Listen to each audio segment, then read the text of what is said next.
네, 지난주 코스피는 외국인의 매도가 계속되면서 2000선이 무너졌습니다. 이번 주 외국인의 향방, 또 2000선 회복 여부 등이 관심사인데요.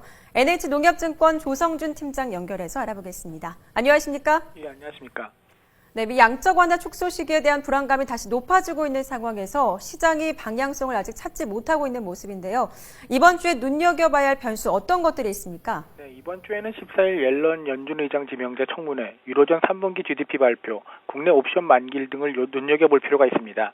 최근 양적 완화 축소 우려가 재차 불거진 가운데 14일 옐런 연준 의장 지명자의 청문회가 열리는데 향후 양적 완화를 당분간 유지하겠다고 답변할 것으로 예상이 되고 있습니다. 유로존의 3, 4분기 GDP도 이번 주 발표되는데 시장 예측치인 0.1%를 하회할 경우 금리 인하 외 ECB의 추가 경기 부양책에 대한 요구가 커질 것으로 보이고요. 또한 올해 들어 옵션 만기가 시장에 미치는 파급력은 약화됐지만 9월 선물 옵션 동시 만기 이후 베이시스 강세로 순차익 잔고가 7천억 원 이상 증가했기 때문에 매물 출회 가능성이 높아 이 세 가지 변수에 대해서 시장에 관심 있게 보셔야 될 게 아닐까 하게 판단하고 있습니다. 네.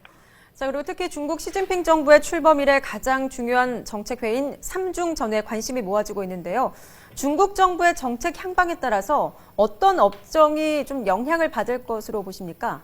네, 이번 3중 전회에 다뤄질 개혁안들 중 국내 주식시장에 영향을 미칠 수 있는 내용은 민생 개선과 환경 보호와 관련된 것들입니다. 이를 감안한 수혜 업종을 살펴보면 문화, 에너지, 전기차, 식료품, 유아용품 등으로 평가되는데 장기적으로 이들 업종에 호재로 작용하지 않을까 이렇게 전망되고 있는 상황입니다.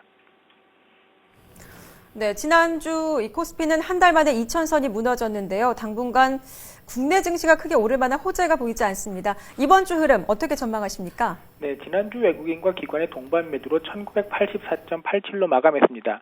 이번 주에는 다시 2000선 회복을 위한 시도가 진행될 것으로 보이지만 변동성은 여전히 확대될 것으로 예상이 되는데요.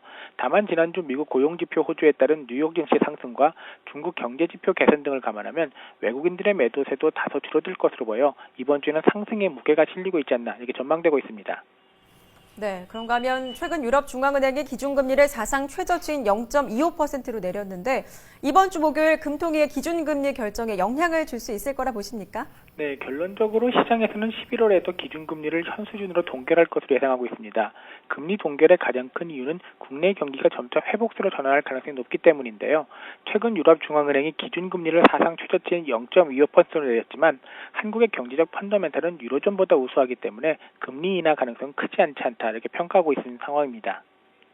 알겠습니다. 지금까지 NH농협증권 조성준 팀장이었습니다. 도움 말씀 감사합니다. 네, 감사합니다.